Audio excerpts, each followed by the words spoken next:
at babala!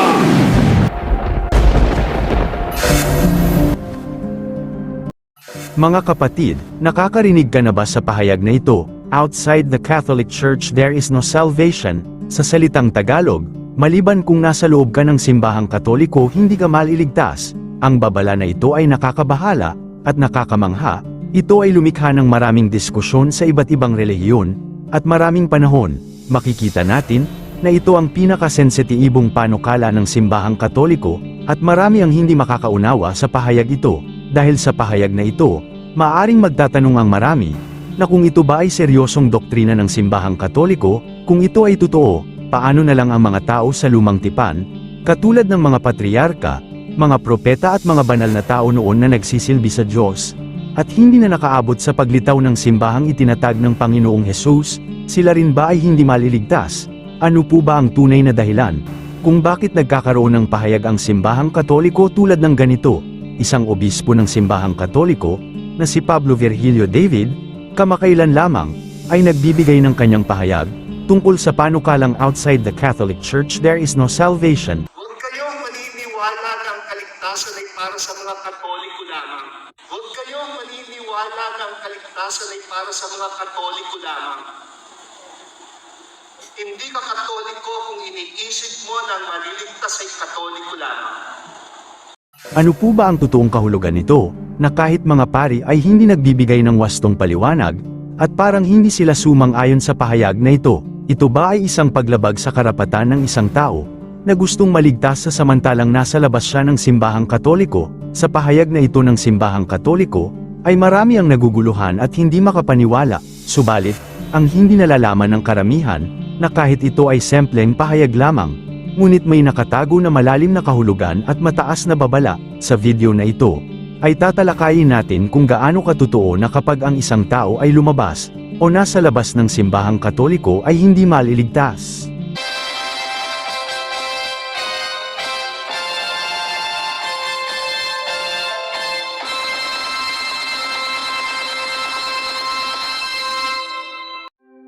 Ang pahayag na mula sa salitang Latin na Ecclesiam Nulla Salus, na nangangahulugang walang kaligtasan sa labas ng simbahang Katoliko, ay isang pahayag na tumutukoy sa isang doktrinang Katoliko tungkol sa kung ano ang pamamaraan upang makakatanggap ng kaligtasan.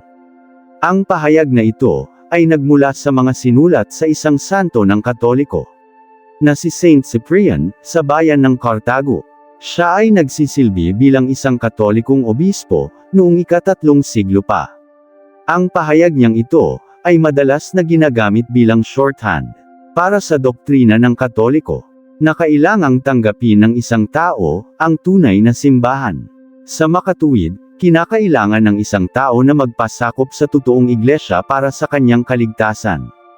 Ang pahayag na ito ay maaring nakakoneksyon ayon sa sinabi ng Panginoong Hesus, na ang sinumang magtatakwil ng kanyang simbahan, ay magtatakwil sa kanya. At kung sino ang magtatakwil sa kanya ay ganun din sa kanyang ama.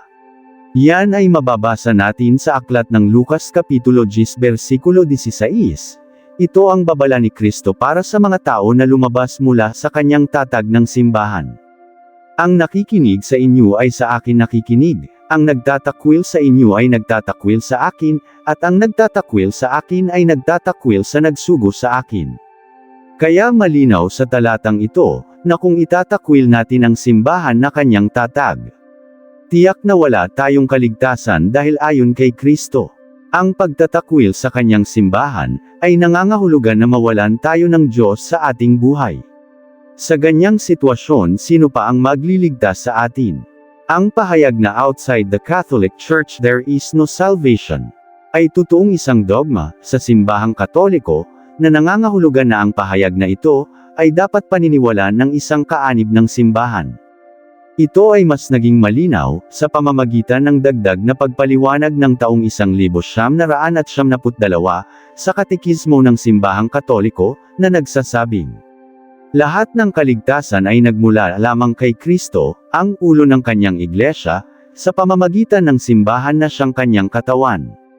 Ang pahayag na ito ay nagmula mismo Biblia, sa aklat ng Efeso Kapitulo 5 versikulo 23, na nagsasabi, Sapagkat ang lalaki ang ulo ng kanyang asawa, tulad ni Kristo na siyang ulo ng iglesia, na kanyang katawan, at siyang tagapagligtas nito. Sa pamamagitan ng talatang ito, nilinaw ng Panginoong Hesus, na ang nasa loob ng kanyang iglesia, ay kanyang ililigtas. Ayon sa pahayag ng Iglesia Katolika, ang doktrina na ito, ay naging malinaw rin sa pamamagitan ng sulat ng isang santo, na si San Hieronimo, ang santo na nagbuo ng Biblia. Mula sa Septuagint version, hanggang sa Latina Vulgata. Ito ang pahayag niya. Ang tunay na iglesia, ay ang Arka ni Noe, at siya, na hindi matatagpuan sa loob ng arka na ito, ay mapapahamak kapag nananaig ang baha.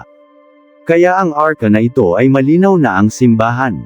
Ayon naman sa isang pinangalanang ama na simbahang Katoliko, na si San Agustino sa bayan ng Hippo, ay nagsasabi, na ang sinuman, na hindi magnanais na magkaroon ng simbahan Katoliko bilang ina, ay hindi magkakaroon ng Diyos bilang ama. Sa makatuwid, ang simbahan ay ginawa ng Diyos, bilang ang nag-iisang instrumento para sa kaligtasan. Ngunit, ano po ba ang dapat paniwalaan sa pahayag na, outside the Catholic Church there is no salvation? Narito ang wastong kahulugan, kung bakit ang simbahang Katoliko, ay pinaghahawakan ang pahayag na, walang maliligtas sa labas ng simbahan na ito. Ang totoo, hindi po direktang nangangahulugan, na ang nasa labas ng simbahan, ay hindi na makakaangkin ng kaluwalhatian ng Diyos. Ang pahayag na outside the Catholic Church there is no salvation, ay positibong aplikado lamang, para sa mga taong nakakaalam na may tunay na simbahan na tatag ang Panginoong Hesus. Ngunit patuloy pa rin ang pang-aataki at pangungutya laban sa tunay na paniniwala. Sila ang literal na laman ng pahayag na, kung sino ang nasa labas ng simbahang Katoliko, ay walang kaligtasan. Subalit, kahit hindi siya kaanib ng simbahang Katoliko, kung gumagawa sa mga utos ng Panginoon, at mapagmahal sa kapwa, at hindi umaatake sa simbahan na tatag ng Diyos, bagkus, nananatiling inosente, at hindi nakakaalam, na may tunay na simbahan na tatag ng Panginoon, ay malaki ang pag-asang siya ay makarating sa kaharian ng Diyos. Narito ang tamang dahilan, kung bakit naging isang doktrina ng simbahang Katoliko, ang aral na, outside the Catholic Church there is no salvation. Unang-una, ang pahayag na ito, ay hindi nangangahulugan, na dahil isa tayong Katoliko, ay sigurado na maliligtas na agad ang kaluluwa natin. Dahil ang kaligtasan ay para sa lahat. Ang totoong kahulugan ng salitang, maliban sa Iglesia Katolika walang kaligtasan, ay tinawag sa salitang English na, remission of sin, na ang ibig sabihin, ay may malaking kaugnayan sa awtoridad ng isang pari, sa pagpatawad ng mga kasalanan. Hindi ito ginawang pahayag upang paghusgahan ang mga nasa labas ng simbahang Katoliko, o upang sabihin sa kanila, na wala silang kaligtasan, dahil wala sila sa loob ng tatag na Iglesia ni Kristo, na nasa Biblia. Ang tunay na kahulugan ng pahayag na ito ay ganito. Outside the Catholic Church there is no remission of sin. O sa salitang Tagalog ay, sa labas ng simbahang Katoliko ay walang kasalanan na mapapatawad. Malinaw na ang pahayag na outside the Catholic Church there is no salvation, ay hindi isang paghuhusga, kundi ito ay nangangahulugan sa kaligtasan mula sa kasalanan, sa pamamagitan ng pag-amin nito sa harap ng isang pari. Kaya ang pahayag na ito ay hindi lamang para sa kaligtasan ng kaluluwa, ayon sa pangako ng Panginoong Hesus sa kanyang simbahan.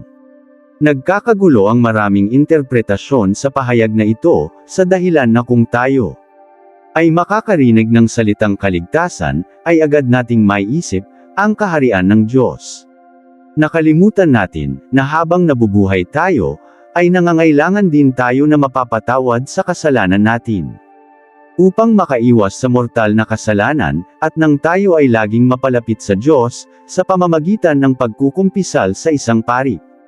At ang pamamaraan ng Diyos upang tayo ay magkakaroon ng tinawag na remission of sin, ay sa pamamagitan ng awtoridad na ibinigay niya sa kanyang simbahan, na mababasa natin sa aklat ng Juan Kapitulo 20 versikulo 21-23. Ito ang kanyang pamamaraan. Tanggapin ninyo ang banal na espiritu. Kung patatawarin ninyo ang kasalanan ng isang tao, pinatawad na siya ng Diyos. At dahil sa mga pari lamang niya ibinigay ang awtoridad na yan. Kaya nagkaroon ng pahayag ang simbahan na, outside the Catholic Church there is no salvation. Na ang ibig sabihin ay, sa labas ng simbahang Katoliko, ay walang kapatawaran ng kasalanan. Dahil yan ang pamamaraan ng Panginoong Hesus, tungkol sa pagpatawad ng mga kasalanan ng tao, kaya kahit sino, o anumang relihiyon, ay walang karapatan na tumutol sa utos ng Panginoon. At kahit alam na natin, na si Kristo lang, ang tanging nagpapatawad ng mga kasalanan. Ngunit, wala tayong karapatan na siwayin ang kanyang pamamaraan, at kagustuhan kaugnay sa pagpapatawad. At sino tayo para tumutol sa kanyang paraan, na ang awtoridad na ito ay ibibigay niya sa kanyang mga pari. At alam natin, na ang kumpisal ay tanging nasa Katoliko lamang na may awtoridad sa gawaing ito. Kaya walang mali sa pahayag na, maliban sa Katoliko ay walang kaligtasan, dahil ang kaligtasan o ang kaharian ng Diyos, ay mararating lamang, sa pamamagitan na tayo ay pinatawad na ng Diyos. Pangalawa, ang kaligtasan ay ipinangako ng Diyos hindi sa mga relihiyon na tatag lamang ng tao. Dahil alam natin na doon sa kanila ay walang matatanggap na katawan ni Kristo. At alam din natin, na ang katawan ng Panginoong Hesus, ay ang ginamit niya upang patawarin tayo sa ating mga kasalanan. Kaya may pahayag ang simbahang Katoliko, na outside the Catholic Church there is no salvation. Dahil dito lamang sa simbahang ito, makikita ang totoong pangako ng Diyos, na kung tayo ay kakain sa kanyang katawan, ay bubuhayin niya tayo, sa katapusan ng panahon. Yan po ay mababasa natin sa aklat ng Juan Kapitulo 6 versikulo 51 hanggang 53. Ito ang pangako ng Panginoon sa mga taong kumain sa kanyang laman at iinom sa kanyang dugo. Pakatandaan ninyo, malibang kainin ninyo ang laman ng anak ng tao at inumin ang kanyang dugo, hindi kayo magkakaroon ng buhay. Malinaw ang babala mula sa Panginoong Hesukristo, na ang nasa labas ng simbahang ito, na hindi kumakain ng kanyang katawan ay hindi niya bibigyan ng buhay. Kaya, ang pahayag na outside the Catholic Church there is no salvation, ay hindi maaring ipapangaral ng ibang simbahan. Dahil wala silang awtoridad, kung paano magpapatawad ng mga kasalanan. At lalo na sa paglipat ng tinapay, sa totoong laman ng Panginoon, ayon na rin sa awtoridad na ibinigay niya sa kanyang mga pari, nang sabihin niya sa kanyang huling hapunan sa harap ng kanyang mga apostol na, gawin ninyo ito, bilang pag-alaala sa akin. Subalit, makikita natin na ang mga protestante, partikular sa simbahang Seventh-day Adventist, ay pinipilit nilang gawin ito. Ngunit, ayon sa kanilang mga pastor, ito ay simbolo lamang umano sa katawan ng Panginoong Hesukristo.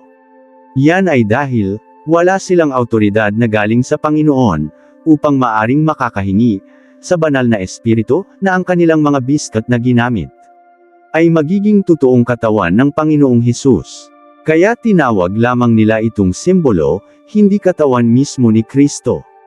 Dahil kailanman hindi ito magiging totoong katawan ng Panginoon dahil wala sa kanila ang awtoridad tulad ng nasa mga pari.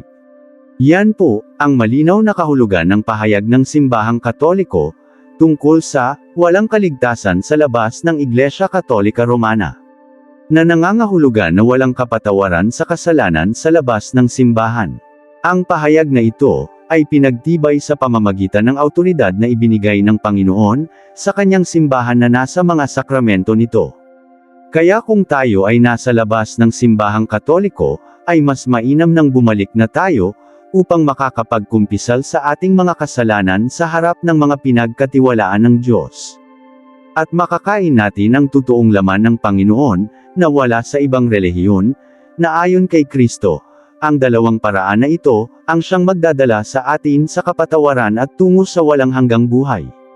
Sana po kahit kunti may napulot tayong aral sa video na ito. Ito po si Kuya Tem. Ang inyong lingkod sa pangalan ng Ama, ng Anak, at ng Espiritu Santo. Maraming salamat po sa inyong panunood.